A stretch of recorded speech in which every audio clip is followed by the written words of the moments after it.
السلام علیکم ورحمۃ اللہ وبرکاتہ۔ اللہم صلی علی محمد و علی آل محمد صلی اللہ علیہ وآلہ وسلم۔ پیارے اسلامی بہنوں، آج 10 محرم ہے، وہ دن جب کربلا کے میدان میں انسانیت کی سب سے بڑی قربانی پیش کی گئی۔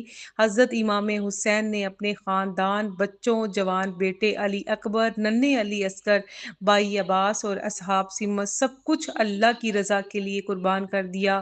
یہ دن ہمیں صرف آنسو بہانے کے لیے نہیں بلکہ خود کو بدلنے کے لیے ہے۔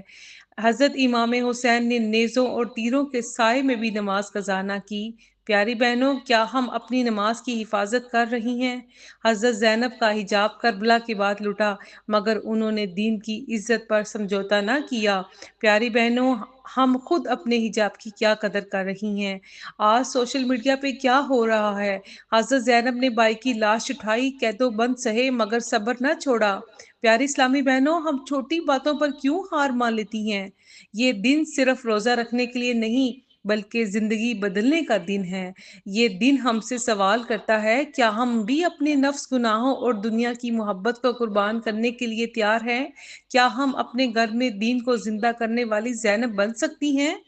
کیا اگر حضرت امام حسین نے اسلام کو بچانے کے لیے اپنا سب کچھ قربان کر دیا تو کیا پیاری بہنوں ہم بھی اپنی زبان کو غیبت سے بچائیں گے، موبائل کی فضولیات سے بچیں گے، دل کو حسد، تکبر اور بے پردگی سے پاک کریں گے؟ اپنی زندگی میں ایک کربلا لے آؤ جہاں تم اپنے نفس کو قربان کرو اور اللہ کو راضی کر لو۔ اے اللہ، ہمیں کربلا کے پیغام کو سمجھنے اور اس پر عمل کرنے اور اپنی زندگی کو حسین کے راستے پر ڈالنے کی توفیق عطا فرما۔ پیاری بہنوں، اللہ سبحانہ تعالیٰ ہم سب کو باحیا، باوقار اور باعمل بنا دے۔ آئیں قرآن سے محبت کریں، اس پیغام کو شیئر کریں۔